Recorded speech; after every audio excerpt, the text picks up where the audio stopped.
c'est à quel moment que t'as mis le doigt sur le fait que t'étais différente? Alors j'ai toujours su que j'étais différente. Ouais. J'ai toujours su, en fait, dès l'école, mais même dès la maternelle. Il y a toujours plein de trucs que je comprenais pas. Je comprenais pas pourquoi les gens réagissaient comme ça. Je comprenais pas pourquoi machine et machine se disputaient. Ça n'avait aucun intérêt, ça n'avait aucun sens. J'avais pas les mêmes attraits pour les mêmes choses. Moi j'aimais aller beaucoup plus loin, j'aimais réfléchir beaucoup plus. Il y avait aussi cette facilité de travail. Voilà, on disait, bah, quand tu as des facilités, hein. Alors finalement, c'est pas des facilités, c'est juste que mon mode de fonctionnement fait que, à ce moment-là, c'était facile pour moi. Mais ça aurait été dans d'autres circonstances, bah, j'aurais pu être en difficulté. Oui. C'était les facilités, ce qui fait qu'on s'est jamais posé trop de questions. Voilà, t'as 20 partout, t'as des A partout, tu t'embrouilles avec personne, voilà, tout va bien. Et finalement, j'en ai souffert au collège et au lycée, mais de manière masquée. Je comprenais pas pourquoi les gens étaient différents de moi. Pourquoi ce qui m'atteignait ne les atteignait pas. Oui. Voilà, des mots ou des disputes que moi j'ai vécues en mode émotionnellement au perché là-haut, alors que bon, c'était juste une dispute de leur côté. Voilà, on était fâchés, mais moi ça prenait des proportions incroyables. Enfin, je souffrais physiquement à l'intérieur et moralement, jusqu'à ce que ça se résolve. Ça, j'ai bien vu que je le vivais pas de la même façon et que c'était très intense. Très très intense. Donc collège-lycée, j'ai eu ces difficultés-là, on va dire, sociales. J'ai vu que j'étais pas pareil, que je fonctionnais pas pareil, que j'apprenais pas pareil, que les gens comprenaient rien, alors que moi je comprenais tout, que je voyais tout. Après, je pensais que c'était juste des qualités, des choses qui me qualifiaient. Oui. Voilà, moi je suis quelqu'un qui voit tout. Je vois le moindre détail, je vois tout. La dernière fois sur le quai du RER, on sort du RER et je vois une personne qui titube. Et on était nombreux, c'était l'heure de pointe. Hein. Je vois une personne qui titube et puis qui s'appuie comme ça contre le RER. J'étais avec ma famille. Et bon, il titube une fois, je me dis, bon, bah, il a loupé la marche, tu vois. Et puis je vois qu'il retitube. Donc là, je crie à la personne qui est à côté de lui, qui l'a regardé. Oui. Je lui dis, mais aidez-le, il va tomber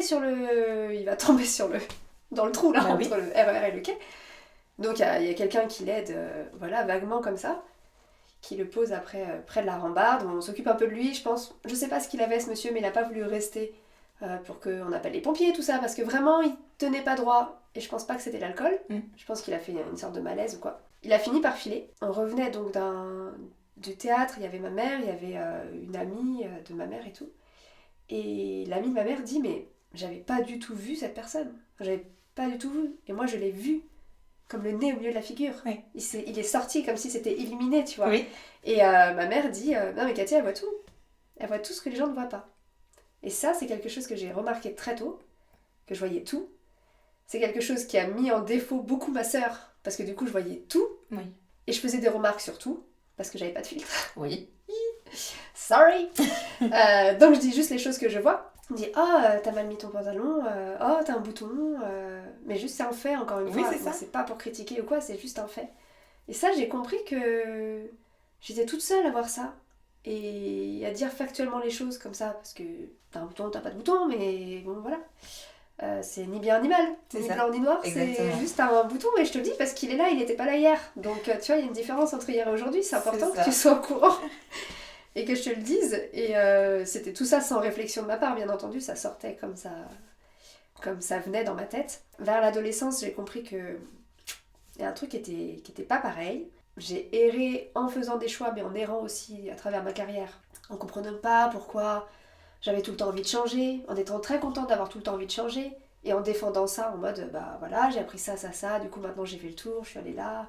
Mais je comprenais pas pourquoi j'avais tout le temps envie de changer. Pourquoi j'étais pas capable de rester à un endroit. Plus de 2 ans, plus de 6 mois. Donc tout ça, je comprenais pas trop. Et puis, on me disait tout le temps que j'étais hyperactive, mais en mode, en rigolant. Non mais Katia, elle est hyperactive de toute façon. En rigolant, parce que hyper dynamique, joyeuse, beaucoup d'énergie, beaucoup de choses à faire, de projets, tout ça. Donc les gens disaient ça en rigolant, et moi en rigolant, je me disais oui, je suis hyperactive. Et en fait, il y a peut-être bien eu le Covid là-dessus, il y a eu des déceptions amicales là-dessus, enfin il y a une espèce de combo perdant, un combo perdant à ce moment-là. La roue a mal tourné. Ouais, mais pour le bien, pour le meilleur, Oui. finalement. Avec une grosse période de down, voilà, une vraie dépression, un petit burn-out, comme on les aime. À l'issue de ça, c'est là où je me suis posée. Ok, maintenant, avant de repartir dans tous les sens, qu'est-ce qui me ferait du bien, qu'est-ce que je veux, je fais une pause. Je fais une pause dans le sens où c'était le Covid, donc on était confinés, donc pas tellement le choix aussi de faire une pause, même si moi j'ai beaucoup travaillé. J'étais à distance, donc je travaillais full time. Mais pour autant, c'est quand même une période qui m'a permis de beaucoup lire, de beaucoup me poser, me questionner sur ce que je voulais faire. À cette époque, je voulais acheter un immeuble. Voilà, j'ai pas fait ça, mais c'est dans ma liste. Et j'ai fait de la comédie musicale après le Covid, et j'ai rencontré des gens avec qui on est toujours amis, on a formé une troupe et tout ça. Et on est tous neuroatypiques dans cette troupe. Oh, bah, On s'est trouvés par hasard, parce que voilà, on était inscrits à tel moment. Ouais. On a formé cette troupe, pas par hasard finalement, mais du coup, on l'est vraiment tous, c'est très marrant. C'est pas toujours facile, du coup. Et j'en parlais avec une des filles, une copine, qui me dit, bah moi je viens de me faire diagnostiquer, donc elle c'est l'autisme. D'accord. Voilà, et on parle de ça. Et elle me dit, mais toi, je serais intéressée de savoir ce que dirait mon psychiatre à ton sujet. Et j'étais là, bah ouais, peut-être que ça pourrait être intéressant. Alors j'ai pas été voir le psychiatre en question, mais par contre, ça a allumé quelque chose dans ma tête. J'ai commencé à me renseigner là-dessus, sur justement tout ce que je voyais, le fait de voir partout, le fait de tout ressentir, le fait de tout entendre, le fait d'être capable de réfléchir et d'aller 1000 fois plus loin que les autres, qui sont toujours à l'étape 1 alors que moi je suis déjà à l'étape 50. Et je suis là, mais qu'est-ce qu'ils font ces gens-là? De fil en aiguille, de voir, tiens, je coche ça, tiens, je coche aussi ça. D'accord, peut-être que je ne suis pas bizarre, peut-être que je ne suis pas folle, parce que j'ai déjà pensé que j'étais folle. Je me suis déjà dit, c'est pas normal, je suis folle, j'ai un problème. Oui. Après, je pense que c'est les gens qui te font penser ça. Bah moi, on m'a jamais dit que j'étais folle. Non, mais c'est des petites phrases. Moi, je sais que par exemple, le fait qu'on m'a répété très souvent, t'es toujours avec ça? Parce que moi, si quelque chose n'est pas réglé, je ne peux pas passer à autre chose. Ouais. Donc je vais revenir dessus plusieurs fois jusqu'à ce qu'on règle le problème. On me dit, t'es toujours avec ça? Bah pour moi, c'est logique, genre si on n'a pas réglé et qu'on reste dessus. Moi, c'est plus les émotions qui m'ont fait me sentir folle. Du coup, c'est ça qui fait que, justement, c'était lié aux émotions en général. Ah ouais. Quelque chose de mal vécu, généralement, que j'ai besoin de désamorcer, que j'ai besoin de creuser, de comprendre, ou... Voilà. D'analyser. Et c'est ça. De suranalyser. Oui. D'aller à fond quand je n'ai pas compris la moindre parcelle de cet événement et de pourquoi j'ai eu cette réaction et de pourquoi à la suite de cette réaction j'ai évolué comme ça. C'est ça. Et donc les émotions tellement extrêmes qu'il y a des moments que je pensais que j'étais... et que mon cerveau est pété un boulon, enfin, que quelque chose qui ne fonctionnait plus. D'être constamment fatiguée par tout ça, tu vois, on en a parlé tout à l'heure. De fil en aiguille, voilà, je me suis renseignée sur ça. Et quel soulagement ça a été le jour où, je sais plus quel livre je lisais. Je disais, ah ok, en fait tout va bien chez moi. C'est juste que j'ai ce type de fonctionnement. Et au début, c'est passé par le fait d'être multipotentiel. Ça, c'est un terme, voilà, assez récent, qui prend sous son aile le fait d'avoir envie de faire plusieurs choses simultanément et de vivre comme ça. Donc j'étais là, ah trop bien, je suis multipotentielle. En fait, c'est juste ça. C'est juste que j'aime faire plein de trucs différents. Et c'est ok, on est plein finalement à être comme ça. Et trop cool, je ne suis plus seule. Et après...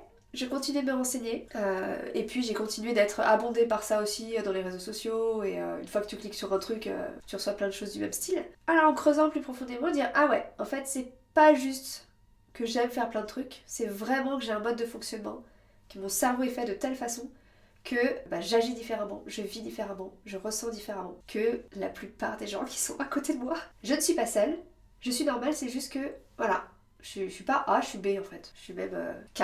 C'est ce que j'ai dit. Tu vois, je suis même pas B. Plus loin. Je suis K. Ouais. Et ça a été, je m'en souviens, j'ai une mémoire physique autour de ça, d'un vrai soulagement, un vrai truc qui s'est enlevé de mes épaules. J'étais là, oh waouh, c'est cool de savoir que on n'est pas une exception, quoi. Ouais. Qu'il y a pas, on est une exception du coup. Mais on n'est pas toute seule à être une exception. Et j'ai trouvé ça trop stylé. Dire, ok, je vais pouvoir en parler avec des gens qui savent de quoi je parle. Parce que personne comprend de quoi je parle. Oui.